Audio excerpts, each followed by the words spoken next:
Tu estilo es demasiado simple para mi boda, me dijo la prometida de mi hermano. La boda de 800,000 pesos que yo pagué. Lo que no sabía es que mi firma era la única que importaba. Si aún no estás suscrito al canal, haz clic en el botón de suscripción y activa la campanita para no perderte ninguna de nuestras historias. Tu apoyo significa todo para nosotros. Si esta historia te parece interesante, déjale un like. También me encantaría saber de qué ciudad eres, déjanos el nombre de tu ciudad en los comentarios. Ahora, empecemos con la historia. Mi nombre es Itzel Flores, y esta es la historia de cómo pagué 800,000 pesos por la boda de ensueño de mi hermano, solo para que su novia me dijera que no estaba invitada. Pero, como pronto descubrirían, se metieron con la organizadora de eventos equivocada. Todo comenzó a desmoronarse un viernes por la tarde, menos de 24 horas antes de la boda. El sol de Jalisco se derramaba como miel sobre los muros de terracota de la hacienda, la joya del agave, un lugar que yo misma había encontrado después de visitar más de una docena de sitios. El aire olía a tierra mojada y a jazmines, una combinación que siempre me había traído paz. Hoy no. Llevaba mi carpeta de planificación, un monstruo de 5 kilos lleno de contratos, horarios y diagramas, pegada a mi pecho como un escudo. Caminaba por los pasillos de arcos de piedra, revisando los últimos detalles. Las guirnaldas de luces que había insistido en colocar ya colgaban entre los enormes árboles de parota, y el montaje del altar, con cientos de rosas blancas y alelíes, se veía mágico contra la luz del atardecer. Era exactamente la boda de ensueño que mi hermano Mateo y su prometida, Valeria, habían descrito. Una boda que yo estaba pagando en su totalidad. Entonces la vi. Valeria apareció al final del pasillo, flanqueada por su séquito de 5 damas de honor, todas altas, rubias y vestidas con conjuntos de diseñador que probablemente costaban más que mi primer coche. Valeria, en particular, parecía sacada de una revista. Su vestido de seda color champán se ceñía a su figura perfecta y su cabello estaba recogido en un moño impecable. Su sonrisa, sin embargo, no llegaba a sus ojos cuando me vio. Itzel, ¿qué estás haciendo aquí? Su voz fue cortante, como el filo de un cuchillo. Parpadeé, confundida. ¿Cómo que qué hago aquí? Vine para el ensayo, para asegurarme de que todo esté perfecto para mañana. Ella se acercó, el sonido de sus tacones resonando en el silencio del patio. Sus damas de honor se quedaron atrás, intercambiando miradas y risitas ahogadas. El ensayo es para el cortejo nupcial, dijo fríamente. ¿Y tú no estás en él? Sentí un calor que me subía por el cuello hasta las mejillas. Soy la hermana de Mateo. Asumí que caminaría como parte de la familia. Valeria soltó una risita condescendiente. Ay, Itzel, qué tierna. Mira, seamos honestas. Dio un paso más, bajando la voz a un susurro venenoso que solo yo podía oír. Tu estilo es demasiado simple para mi boda. No encajas con la estética que estamos buscando. Sentí como si me hubieran dado una bofetada.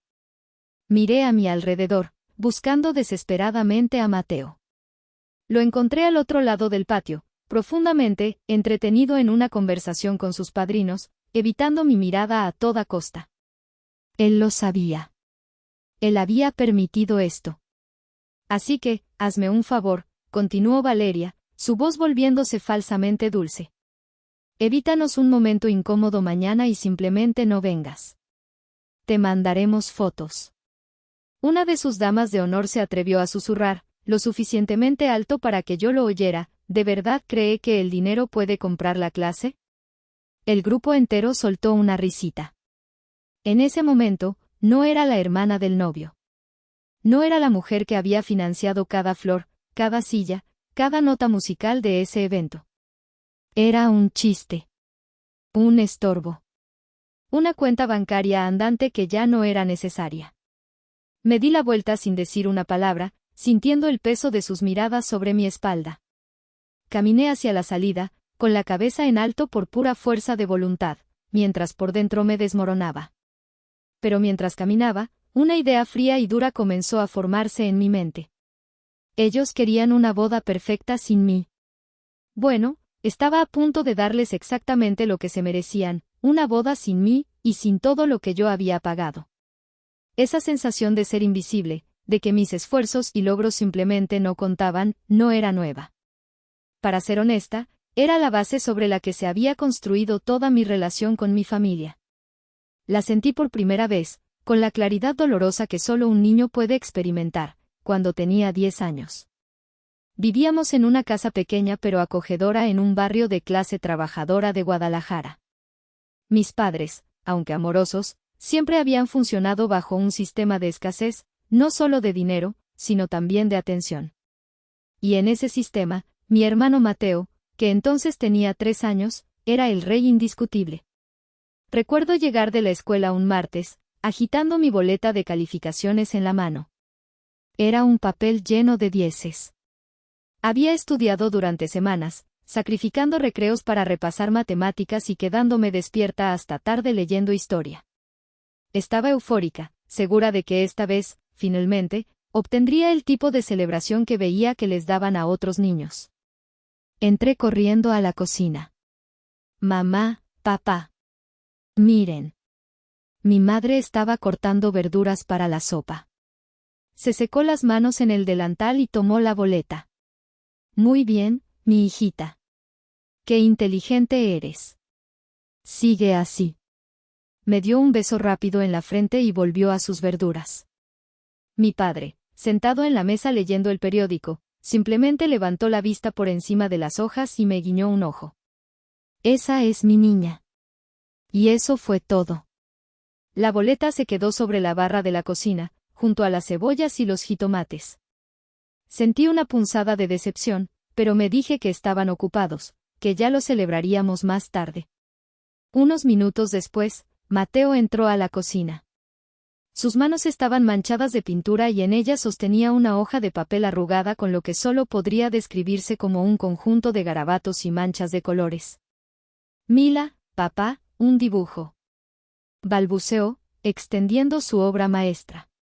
La reacción fue instantánea y abrumadora. Mi madre soltó el cuchillo, se agachó y lo levantó en brazos, cubriéndolo de besos. ¿Pero qué es esta belleza?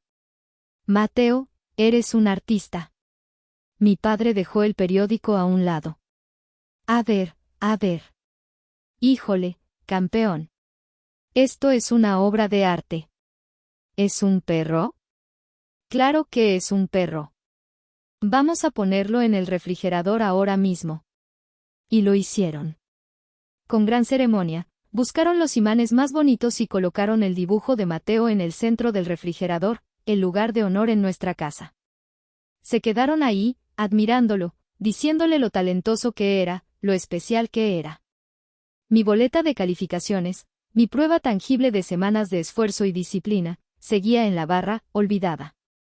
En ese momento entendí una verdad fundamental: mis logros serían reconocidos con un asentimiento cortés, pero la simple existencia de Mateo sería celebrada con un desfile.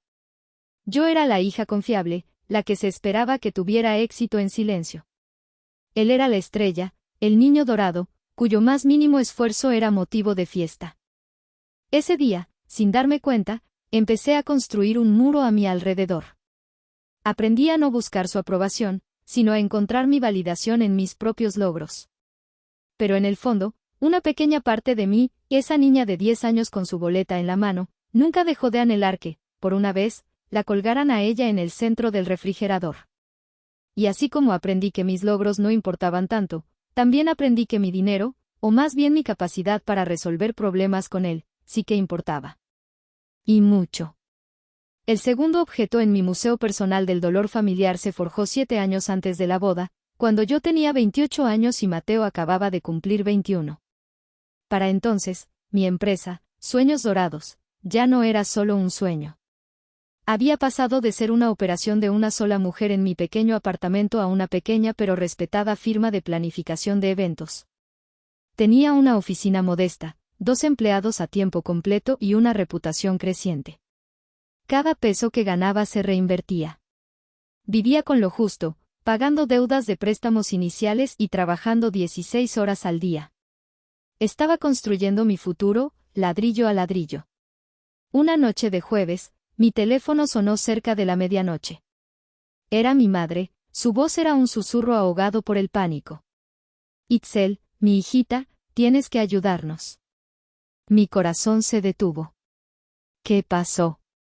¿Están todos bien? ¿Es tu hermano? Sollozó. ¿Tuvo un problema con la universidad? Resultó que el problema era una deuda de casi 100,000 pesos. Mateo, en su primer año viviendo solo para asistir a una universidad privada, había descubierto las tarjetas de crédito y un estilo de vida que estaba muy por encima de sus posibilidades. Cenas caras, ropa de marca, viajes de fin de semana. Había estado ocultando los estados de cuenta durante meses, hasta que la universidad le notificó que no podría inscribirse para el siguiente semestre si no liquidaba el saldo pendiente. No sabemos qué hacer, Itzel, dijo mi padre, tomando el teléfono. Tu madre y yo no tenemos ese dinero.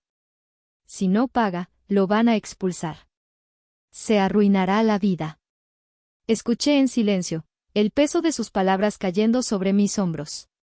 100,000 pesos. En ese momento, esa cantidad era un universo para mí. Era el capital que necesitaba para expandir mi negocio, el dinero para el enganche de un coche de la empresa, el sueldo de mis empleados durante meses. Por favor, mi amor, suplicó mi madre, de vuelta en la línea.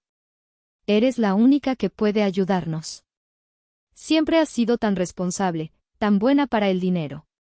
Responsable. Esa palabra no significaba digna de elogio, significaba disponible para resolver los desastres de otros. Al día siguiente, fui al banco. Saqué un préstamo comercial de alto interés, mintiéndole al gerente sobre una supuesta oportunidad de inversión. Le transferí el dinero a Mateo. Él me llamó, su voz llena de un arrepentimiento que sonaba hueco y practicado. Te lo juro, Itzel, te lo pagaré todo.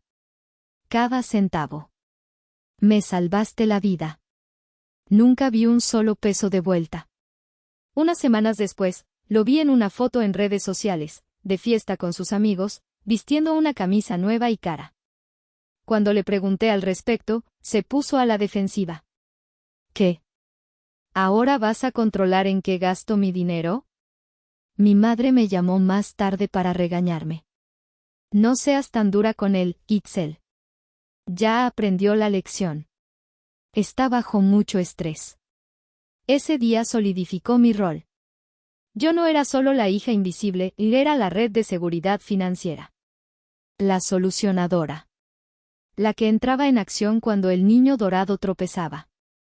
Me di cuenta de que mi dinero les daba algo que mis dieces en la boleta nunca pudieron, alivio. Y en mi tonta y desesperada necesidad de ser valorada, confundí su alivio con amor. Fue un error muy, muy caro. El tiempo pasó. Mi negocio floreció, y con él, mi independencia financiera. Mateo se graduó, con más ayuda financiera de mi parte, por supuesto, consiguió un trabajo decente en marketing y, finalmente, conoció a Valeria. Y eso nos lleva al último y más costoso objeto de mi museo, una promesa hecha en un momento de debilidad, una promesa de 800,000 pesos. Fue en la fiesta de compromiso, hace 6 meses. Se celebró en el jardín de la casa de los padres de Valeria, una familia que, aunque no era rica, se esforzaba enormemente por aparentar serlo.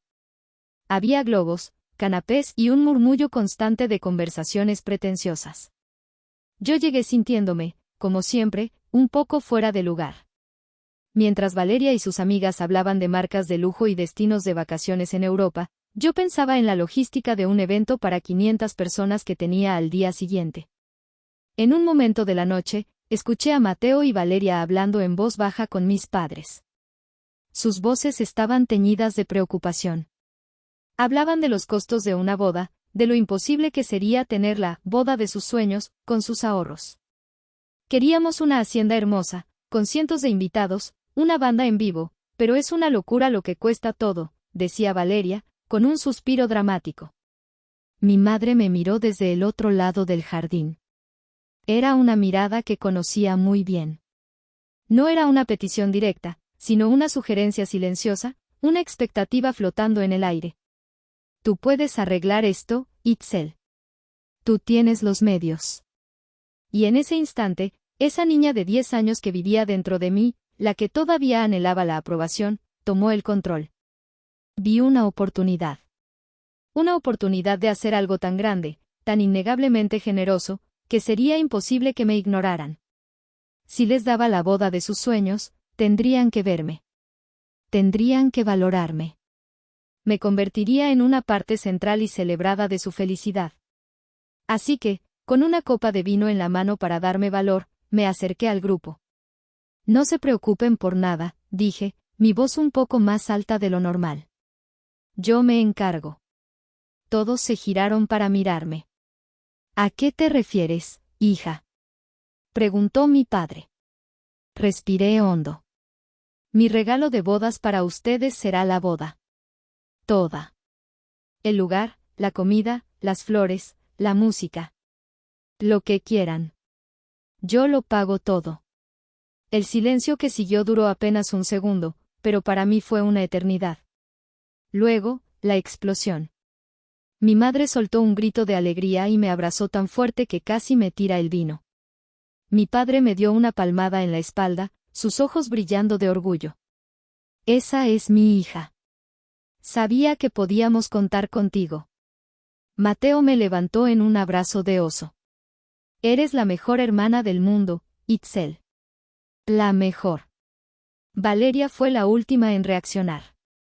Se acercó y me abrazó delicadamente, con cuidado de no arrugar su vestido. Itzel, no sé qué decir, susurró en mi oído. Eres increíblemente generosa.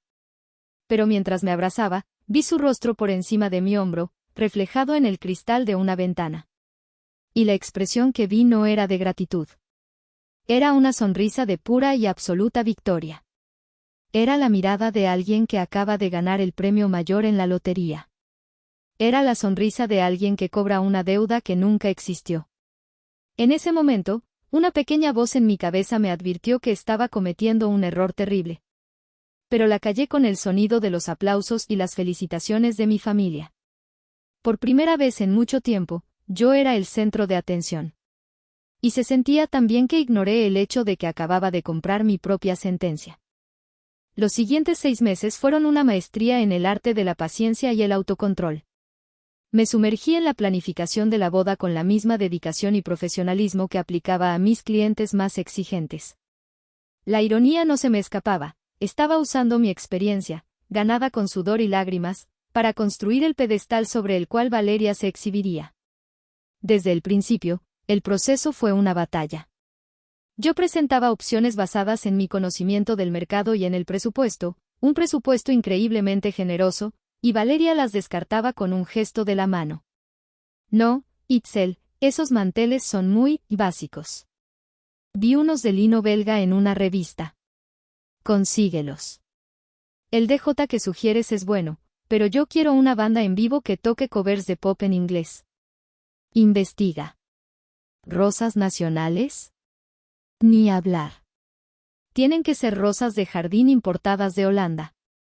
Huelen diferente. Cada una de sus peticiones venía acompañada de un aumento en el costo y una total indiferencia hacia el trabajo que implicaba conseguirlo.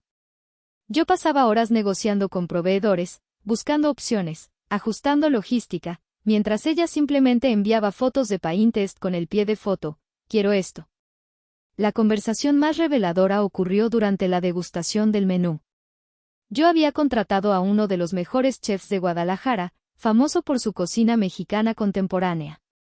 Propuso un plato fuerte espectacular, una birria de cordero cocinada a fuego lento durante 12 horas, servida de una manera elegante y deconstruida. Era un homenaje a nuestra tierra, a Jalisco. Valeria probó una cucharada, arrugó la nariz y dejó el tenedor a un lado.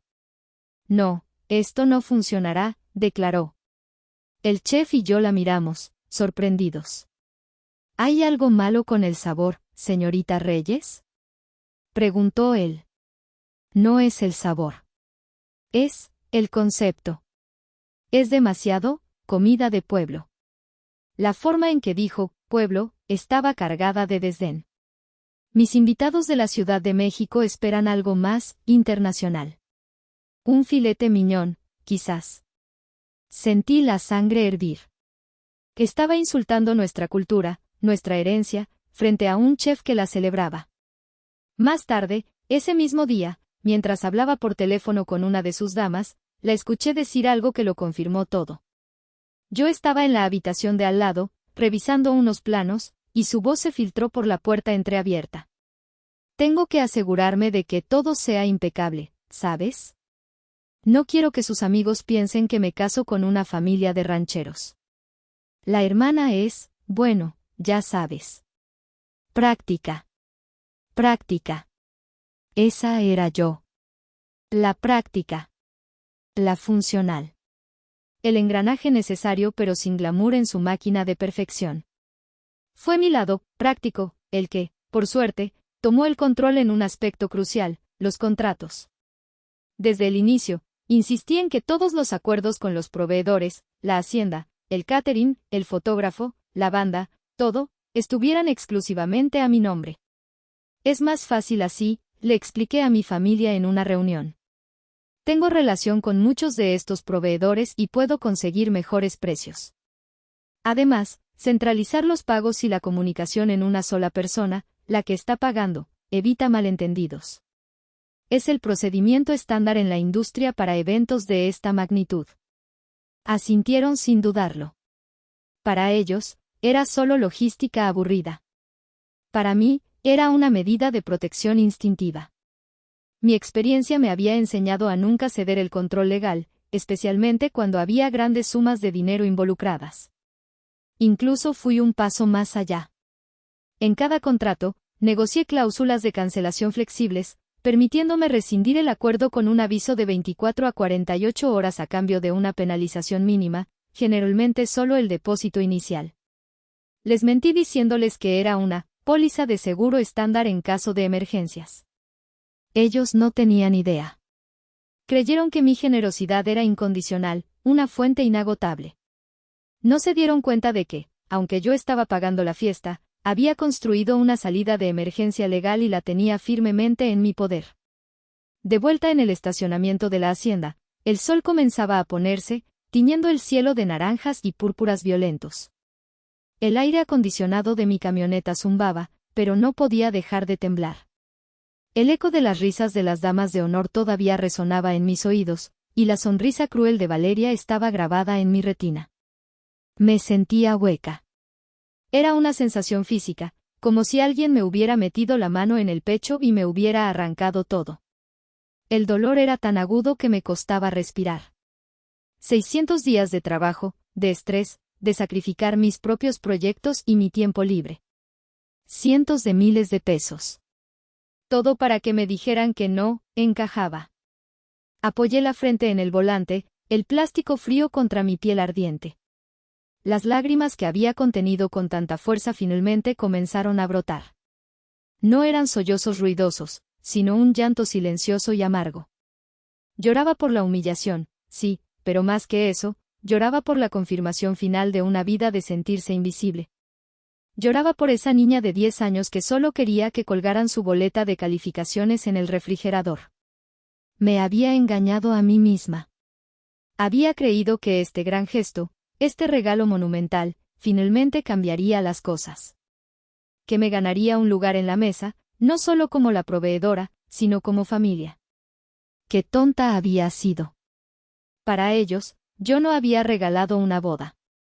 Simplemente había cumplido con mi función designada, resolver un problema con dinero. Y ahora que el problema estaba resuelto, la solucionadora ya no era necesaria. En medio de mi miseria, mi teléfono vibró en el asiento del copiloto. Lo miré con el corazón encogido. Era un mensaje de Mateo. Por un instante, una chispa de esperanza se encendió en mí. Quizás él no lo sabía. Quizás iba a defenderme. Quizás iba a poner a Valeria en su lugar y llamarme para decirme que todo era un terrible malentendido. Con manos temblorosas, tomé el teléfono y abrí el mensaje. El texto decía: Valeria me contó lo que pasó. Sé que estás molesta, pero por favor, no hagas esto más difícil de lo que ya es. Leí el mensaje 1, 2, 3 veces. Cada palabra era un golpe. No había defensa. No había disculpas. Ni siquiera una pregunta sobre mi versión de los hechos. Solo una petición, que yo, la ofendida, la humillada, la excluida, me encargara de no causar más problemas. Que absorbiera el golpe en silencio para no perturbar su camino hacia el altar. Fue en ese preciso instante que algo dentro de mí se rompió. O quizás, se reconstruyó. El dolor agudo se transformó en una claridad helada. La tristeza se evaporó, y en su lugar, quedó una rabia fría y tranquila. Ya no era una víctima. Ya no era la hermana mayor que anhelaba aprobación. Era Itzel Flores, dueña de sueños dorados, una mujer que no había llegado a donde estaba siendo una tonta. Ellos habían cometido un error de cálculo monumental. Pensaron que mi amor por mi familia era un cheque en blanco, que mi deseo de pertenecer era una debilidad que podían explotar indefinidamente. No entendieron que incluso la persona más paciente tiene un límite. Miré el mensaje de mi hermano una última vez. No hagas esto más difícil. Oh, Mateo, dije en voz alta al silencio de mi camioneta. No tienes ni idea de lo que es difícil. Pero estás a punto de aprenderlo. Las lágrimas se habían secado. En su lugar, llegó una calma helada. Era el fin de algo, sí. El fin de la Itzel que suplicaba por migajas de afecto. Y el comienzo de la Itzel que estaba a punto de recuperar hasta el último centavo de su dignidad. Dormí sorprendentemente bien esa noche. Era el sueño profundo y sin sueños de alguien que finalmente ha tomado una decisión irrevocable. Me desperté el sábado por la mañana, el día de la boda, con una sensación de propósito que no había sentido en meses. El sol se filtraba por mi ventana, pero para mí, el mundo se sentía diferente, más nítido. Mi primer instinto, forjado por años de experiencia en eventos, fue ponerme en modo de control de daños. Pero el objetivo de este control de daños no era salvar la boda, sino desmantelarla con la precisión de un cirujano. A las 7 en punto de la mañana, preparé una taza de café fuerte y me senté en mi oficina en casa, frente a mi computadora. Abrí la carpeta digital de la boda Flores Reyes. Tenía todos los contratos, todos los contactos, toda la correspondencia. Era mi arsenal. Antes de lanzar la primera bomba, necesitaba una última pieza de confirmación. Mi instinto me decía que la crueldad de Valeria no había sido un impulso del momento, sino algo premeditado. Busqué el número de Laura, la coordinadora de eventos de la hacienda. Era una mujer profesional y competente con la que había trabajado antes. Marqué su número. ¿Laura? Habla Itzel Flores. Lamento molestarte tan temprano. Itzel, no es molestia. ¿Todo bien? ¿Lista para el gran día? Su voz sonaba alegre y eficiente. De hecho, llamaba por eso. Solo para confirmar, toda la comunicación y decisiones finales siguen pasando por mí, ¿correcto? Como titular del contrato. Hubo una breve pausa en la línea. Fue casi imperceptible, pero para mi oído entrenado, fue una señal de alarma. Sí, por supuesto, Itzel. Tú eres nuestra clienta, dijo, pero con un ligero titubeo. Presioné un poco más. Laura, he trabajado contigo antes y valoro tu honestidad. ¿Ha habido algún intento de cambiar eso? El suspiro al otro lado de la línea fue toda la respuesta que necesitaba. Mira, Itzel, no debería decirte esto, pero ya que preguntas, sí. La señorita Reyes llamó el martes. Mi corazón empezó a latir con fuerza, no de ansiedad, sino de una furia que me validaba. ¿El martes? ¿Y qué quería exactamente? Estaba muy insistente, explicó Laura, bajando la voz. Dijo que debido a un drama familiar complicado, ella necesitaba tomar el control total de la comunicación. Quería que cambiáramos el contacto principal en nuestros archivos a su nombre y que todas las decisiones futuras se tomaran directamente con ella. Me quedé en silencio, dejando que la enormidad de su traición me inundara. Esto no fue un arrebato en el ensayo. Fue un golpe de estado planeado. Su plan era humillarme y echarme, y luego asegurarse de que no pudiera hacer nada al respecto, de que la fiesta que yo pagué continuara sin problemas bajo su control. ¿Y qué le dijiste? Pregunté, mi voz peligrosamente tranquila. Le dije que era imposible. Que nuestro contrato legal es contigo, Itzel. Que a menos que recibiéramos una autorización por escrito de tu parte cediendo el control, no podíamos hacer ningún cambio. Se molestó mucho. Mencionó algo sobre que necesitaban proteger el evento de interferencias. Proteger el evento de interferencias. Esa era yo. La interferencia. La que pagaba las cuentas. Laura, te agradezco enormemente tu profesionalismo y tu honestidad. Ha sido de gran ayuda, dije, mi mente ya trabajando a toda velocidad. No hay de qué, Itzel. Entonces, ¿nos vemos en unas horas? El personal comienza a llegar a las 10. Sobre eso te llamaré en un momento, dije y colgué. Ahí estaba. La prueba irrefutable. La pistola humeante. No solo querían mi dinero sin mi presencia, habían conspirado activamente para robarme el control de mi propia inversión. Habían intentado convertirme en un fantasma financiero en la fiesta que yo había creado. La rabia que sentí fue purificadora. Desterró cualquier duda persistente, cualquier pizca de culpa. Esto ya no era una reacción emocional.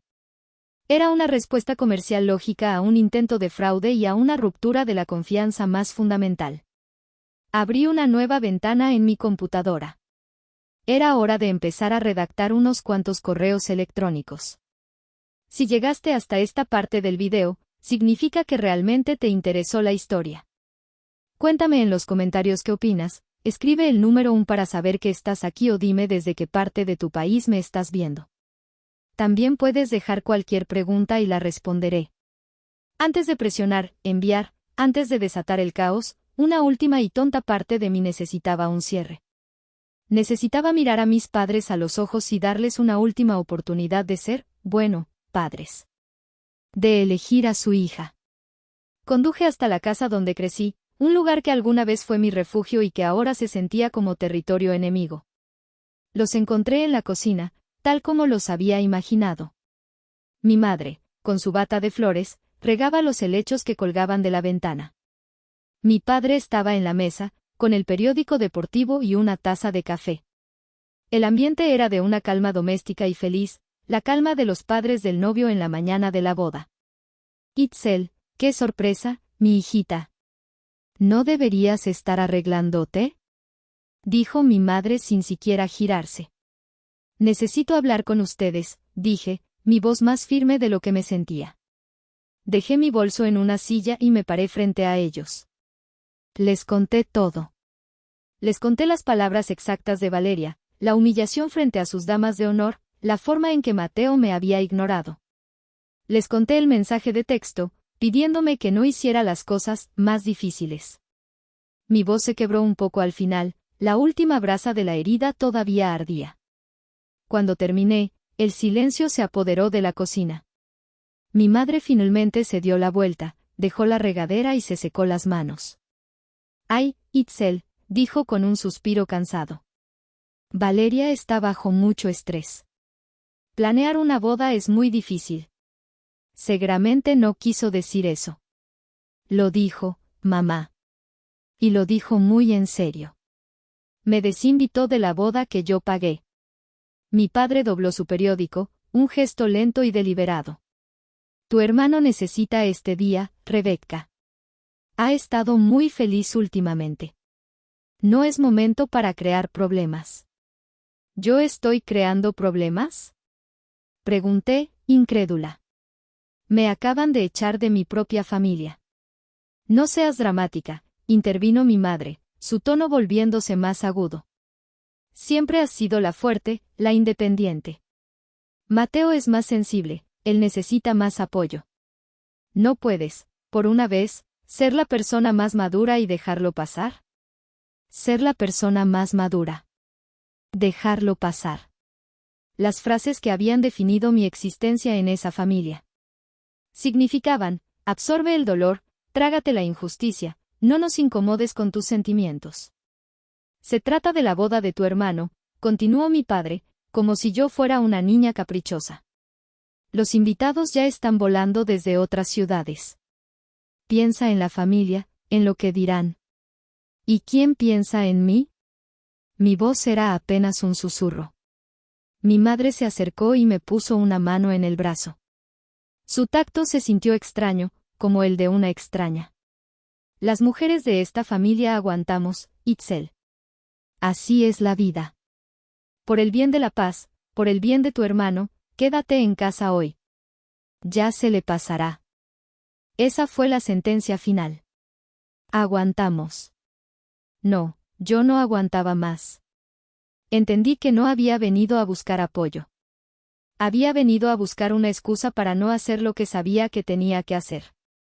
Y ellos, en su ciega y perpetua defensa del niño dorado, me la habían negado.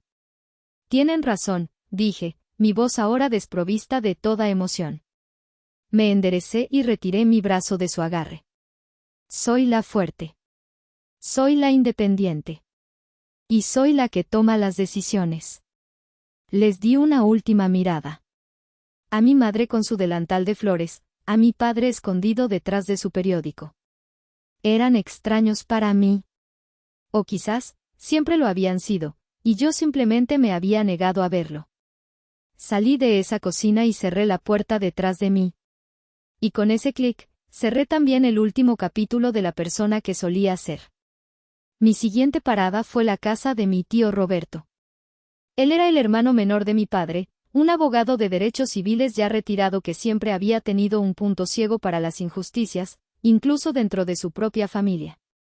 Era el único que me había llamado para felicitarme genuinamente cuando abrí mi empresa, el único que me preguntaba cómo estaba yo, y no cómo estaba mi hermano. Lo encontré en su estudio, rodeado de libros y el aroma a café y papel viejo. Le conté la historia completa, sin omitir ningún detalle. A diferencia de mis padres, él no me interrumpió. Escuchó en silencio, su rostro volviéndose más y más sombrío con cada palabra. Cuando terminé, se reclinó en su silla de cuero y se quedó mirándome por un largo momento. Son unos ingratos y unos tontos, dijo finalmente, su voz grave. Pero la pregunta es, sobrina, ¿qué vas a hacer al respecto? Saqué la carpeta con todas las copias de los contratos y la puse sobre su escritorio de caoba. Esto es lo que voy a hacer, dije. Pasamos la siguiente hora revisando cada documento. Tío Roberto se puso sus gafas de lectura y examinó cada cláusula con la precisión de un halcón. Asentía de vez en cuando, con una media sonrisa de aprobación. Itzel, esto es una fortaleza legal, dijo, golpeando la pila de papeles con el dorso de la mano. Insistir en que todo estuviera a tu nombre y esas cláusulas de cancelación, fue brillante. Tienes el derecho absoluto y contractual de cancelar hasta el último clavo de esta farsa. Su validación fue como un bálsamo. No estaba loca. No estaba exagerando. Estaba en mi derecho. Me ayudó a redactar una plantilla de correo electrónico. Era un texto breve, profesional e irrefutable. Citaba la cláusula específica del contrato, notificaba la cancelación inmediata de todos los servicios y solicitaba el reembolso de los fondos aplicables según los términos acordados. Justo cuando estaba a punto de adjuntar el primer contrato al correo, una ola de duda me invadió. Era un pánico repentino y abrumador. Iba a destruir la boda de mi único hermano. Iba a humillar a mi familia públicamente. ¿Realmente podía hacer eso? Mi mano temblaba sobre el ratón. Saqué mi teléfono y, casi por instinto, abrí mi galería de fotos. Me detuve en una foto de hacía 5 años, en la graduación de Mateo. Estábamos los dos, abrazados. Él con su toga y birrete, y yo con una sonrisa de orgullo tan grande que casi no me cabía en la cara. Éramos familia. ¿Estás bien?, preguntó mi tío, notando mi vacilación. Le mostré la foto. Quizás estoy yendo demasiado lejos, tío. Es su boda. Mi tío Roberto tomó mi teléfono y miró la foto. Luego me miró a mí, sus ojos serios pero amables. Esa foto es de la persona que tú querías que fuera, Itzel. no de la persona que es ahora. Ellos tomaron su decisión cuando te dieron la espalda. Te acorralaron y te dejaron sin otra opción. Me devolvió el teléfono. Esto no es venganza. Es autodefensa. A veces, la única forma de enseñarle a la gente dónde están tus límites es electrificándola cerca. Sus palabras cortaron la niebla de mi duda. Tenía razón. Yo no había iniciado esta guerra. Pero iba a terminarla. Abrí mi laptop, copié el texto del correo electrónico y adjunté el primer contrato, el de la hacienda, la joya del agave. Eran las 9:00 de la mañana del sábado. El momento exacto en que los proveedores comenzarían a movilizarse. Respiré hondo y, con un clic firme y decidido, presioné enviar. El primer correo fue para Laura, la coordinadora de la hacienda. Luego, uno tras otro, como misiles digitales programados, envié los demás. Clic, adiós, catering de lujo para 150 personas. Clic, adiós, arreglos florales de rosas holandesas. Clic, adiós, banda de covers de pop en inglés. Clic, adiós, fotógrafo galardonado y su equipo de video. Clic, adiós, barra libre premium y pastel de 5 pisos. En menos de 5 minutos, había desmantelado sistemáticamente una boda de 800,000 pesos desde el estudio de mi tío. Después del último, enviar, cerré la laptop. Un silencio extraño llenó la habitación. Era el silencio de antes de la tormenta.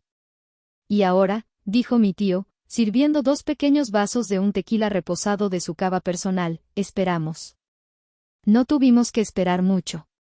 Unos 10 minutos después, mi teléfono, que había puesto en modo silencioso sobre el escritorio, comenzó a vibrar. La pantalla se iluminó, Laura, Hacienda.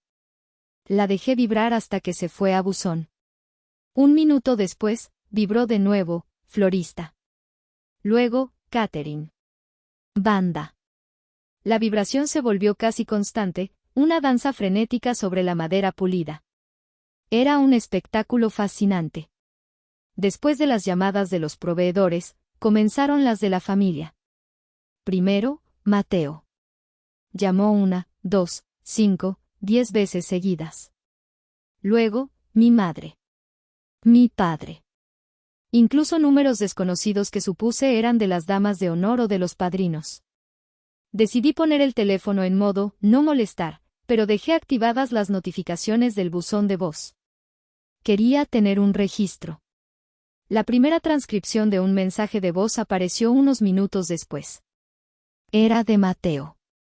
Su voz era una mezcla de confusión y pánico. Itzel, ¿qué está pasando? El de la hacienda me llamó, dice que cancelaste todo. Debe ser un error, ¿verdad? Llámame, por favor. Valeria está empezando a alterarse. El siguiente era de Valeria. El tono ya no era condescendiente. Era agudo y estridente. Itzel, sé que estás viendo mis llamadas. No sé qué juego estúpido estás jugando, pero más te vale que lo arregles ahora mismo. Mis invitados están por llegar. Llámame inmediatamente. Pero el mejor fue el tercero, de Mateo otra vez, unos 20 minutos después del primero. El pánico se había convertido en pura desesperación. Itzel, por el amor de Dios, contesta. El del catering está sacando la comida. La banda está guardando sus instrumentos. Las flores, no están las flores. Valeria está llorando, mi mamá está gritando. Arruinaste todo. Lo arruinaste todo. Mi tío y yo nos miramos. Él levantó su vaso de tequila. A la autodefensa, dijo con una sonrisa torcida. Choqué mi vaso con el suyo.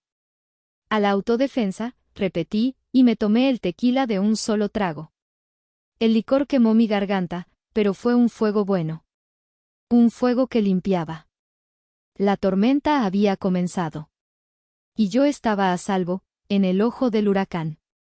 A las 10:00 de la mañana, sonó el intercomunicador de mi apartamento. Sabía quiénes eran. Le di las gracias a mi tío, conduje a casa y me preparé. No me puse un atuendo de guerra, sino mis jeans más cómodos y una simple camiseta de algodón. Me serví una taza grande de mi café favorito de Oaxaca y me senté en mi sillón, esperando. Cuando abrí la puerta, la imagen era casi una caricatura del caos. Mateo estaba pálido, con el cabello revuelto y ojeras. Mis padres parecían haber envejecido 10 años en una hora. Y Valeria. Valeria era la pieza central. Su maquillaje de novia profesional estaba corrido por lágrimas de furia, creando surcos negros en sus mejillas. El velo que llevaba para su sesión de fotos matutina estaba torcido. «Tú», gritó, señalándome con un dedo tembloroso. «¿Cómo te atreviste?» Entraron en mi apartamento como si fueran los dueños, una marea de indignación y pánico. «Los proveedores dicen que todo está cancelado». «¿Qué tú diste la orden?», gritó mi madre, con la cara roja. «Esto es una humillación», bramó mi padre. «Toda la familia está en camino a la hacienda. ¿Qué se supone que les vamos a decir?». Me quedé de pie en medio de mi sala, tomando un sorbo de mi café. La calma con la que lo hice pareció enfurecerlos aún más. «Eso es correcto», dije finalmente, mi voz tranquila y nivelada. Cancelé todos los contratos a las 9 de la mañana. El caos se detuvo por un instante, reemplazado por un shock colectivo. Creo que, en el fondo, todavía esperaban que todo fuera un malentendido, un error que yo, la solucionadora, podría arreglar con una llamada telefónica. Pero, ¿por qué?, tartamudeó Mateo, su voz apenas un susurro. «¿Por qué?», repetí, dejando mi taza en la mesa de centro. Miré directamente a Valeria. «Porque tu prometida me dijo, y cito, no encajas aquí. Mejor no vengas». Me desinvitó de la boda. Una boda que, por si lo han olvidado, yo estaba pagando. Valeria se quedó boquiabierta. Yo no quise decir eso. Estaba estresada. «Quisiste decir exactamente eso», respondí, mi voz cortante. Y tu séquito de arpías se rió. Y mi hermano, que estaba a 10 metros de distancia, decidió que su teléfono era más interesante. Así que tomé una decisión de negocios. No pagaré 800,000 pesos por un evento al que no estoy invitada. Es una pésima inversión. Esto no es un negocio, es la boda de tu hermano. Eres una egoísta y una rencorosa. Espetó mi padre. El día de la boda de Mateo era hoy, lo corregí, enfatizando el tiempo pasado. Ahora es solo un sábado. Un sábado muy caro para ustedes, me imagino. Me volví hacia Mateo. ¿Y tú? Me enviaste un mensaje pidiéndome que no hiciera las cosas más difíciles. Acepté tu consejo. Esto no es difícil en absoluto. Es muy, muy simple. Sin pago, no hay fiesta. Fue entonces cuando la realidad pareció golpearles con toda su fuerza. Valeria se derrumbó en mi sillón, el mismo en el que yo me había sentado tan tranquilamente, y comenzó a sollozar de verdad, unos sollozos feos y desesperados. «No hay lugar, no hay comida, no hay flores», gemía. «No hay nada». La miré, sin una pizca de compasión. «Te equivocas, Valeria. Tienes exactamente lo que querías, una boda perfectamente diseñada según tu visión estética. Una boda sin mí». El silencio que siguió fue denso, pesado. Habían venido aquí esperando encontrarme arrepentida, asustada, dispuesta a ceder. En cambio, encontraron a una extraña. Una mujer tranquila, en control, que había tomado su dolor y lo había convertido en poder. La dinámica de poder en nuestra familia, un ecosistema que había existido durante 35 años, se había roto y reconfigurado en el lapso de una hora. Y ellos estaban en el lado perdedor. En el pesado silencio que siguió a mi declaración, todos los ojos se posaron en Mateo. Él era el novio. El hijo. El hermano. Era su momento de dar un paso al frente, de ser un hombre, de arreglar el desastre. O al menos, de intentarlo. Se aclaró la garganta, su mirada yendo de mi rostro impasible al desastre sollozante que era su prometida. Itzel, por favor, comenzó, su voz temblorosa. Sé que estás herida. Y lo siento. De verdad. Pero, podemos arreglar esto. Llama a los proveedores. Diles que fue un error. Diles que pagarás. Lo miré, esperando. Esperando una pizca de verdadero remordimiento, una señal de que entendía la profundidad de su traición.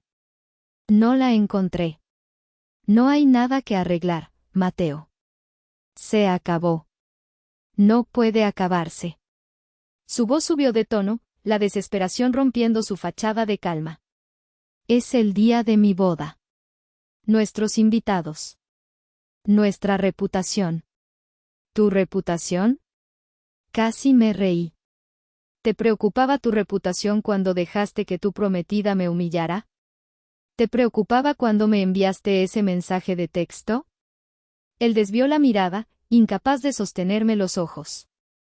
Y entonces, en un acto final de cobardía y egoísmo, dijo las palabras que lo expusieron por completo. Es que no lo entiendes, Itzel, dijo, su voz bajando a un susurro conspirador, como si estuviéramos solos. Valeria, ella, me dijo que si la boda no era perfecta, tal como la había soñado, cancelaría todo. Dijo que no se casaría conmigo. La confesión quedó suspendida en el aire, desnuda y patética. Ni siquiera mis padres pudieron ocultar su sorpresa. ¿Entiendes? Continuó, suplicando. ¿Querías que la perdiera? Hice lo que tenía que hacer para mantenerla feliz. Creí que tú lo entenderías. Siempre lo haces. Y ahí estaba. La verdad más pura y fea. Nunca se trató de mí. Nunca se trató de la familia. Se trataba de apaciguar a Valeria a cualquier costo. Y yo era el costo. Mi dignidad, mis sentimientos, mi dinero, todo era prescindible en el altar de la felicidad de Mateo y la ambición de Valeria. Sentí que la última hebra de obligación fraternal que me ataba a él se rompía. Ya no sentía ira. Solo una lástima profunda y agotadora. Negué con la cabeza lentamente. No, Mateo. El que no entiende eres tú. Estuviste dispuesto a sacrificar a tu hermana por una mujer que te amenazó con dejarte por no tener una fiesta lo suficientemente lujosa. Una fiesta que, por cierto, ni siquiera podías pagar. Di un paso hacia él. Esa es tu elección. Y esas son tus consecuencias. No es mi problema. Nunca más. Me di la vuelta y caminé hacia la puerta de mi apartamento, abriéndola de par en par. Creo que ya han dicho todo lo que tenían que decir. Por favor, váyanse. Tienen muchas llamadas que hacer. Se quedaron allí, congelados por un momento, como si no pudieran procesar que les estaba ordenando que se fueran de mi casa. Luego, lentamente, como en un sueño, se levantaron y salieron. Mi madre me lanzó una mirada de profunda decepción. Mi padre ni siquiera me miró. Mateo parecía un hombre derrotado. Y Valeria, la última en salir, me dedicó una mirada de puro odio. Cerré la puerta y, por primera vez en mucho tiempo, me sentí verdaderamente en casa. Las semanas que siguieron fueron interesantes. La noticia de la boda cancelada se extendió como un reguero de pólvora por nuestro círculo social y familiar.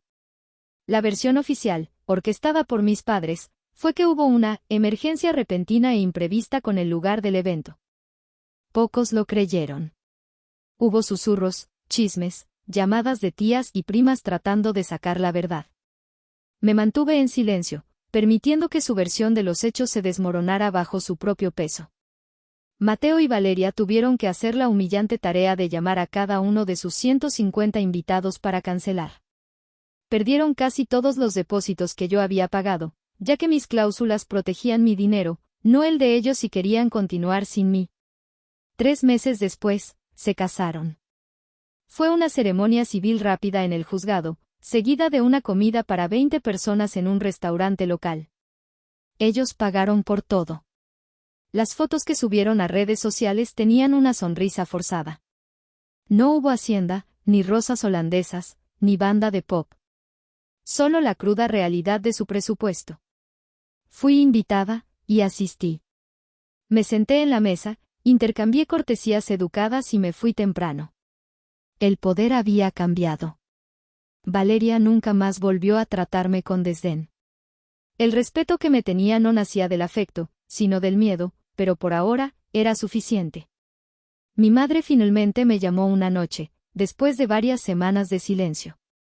Su disculpa fue torpe y llena de justificaciones, pero fue una disculpa al fin y al cabo. Nuestra relación nunca volverá a ser la misma, pero ahora hay una línea clara que ella sabe que no debe cruzar. Mi padre y yo apenas hablamos. Con Mateo, la herida es profunda. Quizás algún día sane, pero requerirá que él crezca y asuma la responsabilidad, algo que todavía no ha hecho. ¿Y yo? Con el considerable suma de dinero que recuperé gracias a mis contratos bien redactados, hice algo que había pospuesto durante años. Compré un boleto de avión, hice una maleta y me fui 2 semanas de vacaciones, sola, a Oaxaca. Recorrí mercados llenos de colores, comí mole en patios escondidos y exploré las antiguas ruinas de Monte Albán. Un atardecer, de pie en la cima de esa pirámide, mirando el valle extenderse bajo un cielo violeta, sentí una paz que ninguna cantidad de dinero o aprobación familiar podría comprar. Era la paz de la libertad. La paz de elegirme a mí misma. Saqué mi teléfono y me tomé una selfie. Estaba sin maquillaje, con el pelo alborotado por el viento, pero mi sonrisa era genuina, la más grande que había tenido en años. La publiqué en mi Instagram con una simple leyenda: a veces, tienes que cancelar una gran fiesta para encontrar tu propia paz. Fue el mejor evento que he organizado en mi vida. Mi familia dice que arruiné el día más importante de la vida de mi hermano. Yo, en cambio, creo que salvé el resto de la mía. Me liberé de un papel que nunca pedí y empecé a escribir mi propia historia. Pero ahora quiero saber qué piensan ustedes. Después de escuchar todo, ¿creen que fui la villana en esta historia? ¿O hice lo correcto? Déjenme su opinión en los comentarios. Me encantaría leerlos. Gracias por escuchar.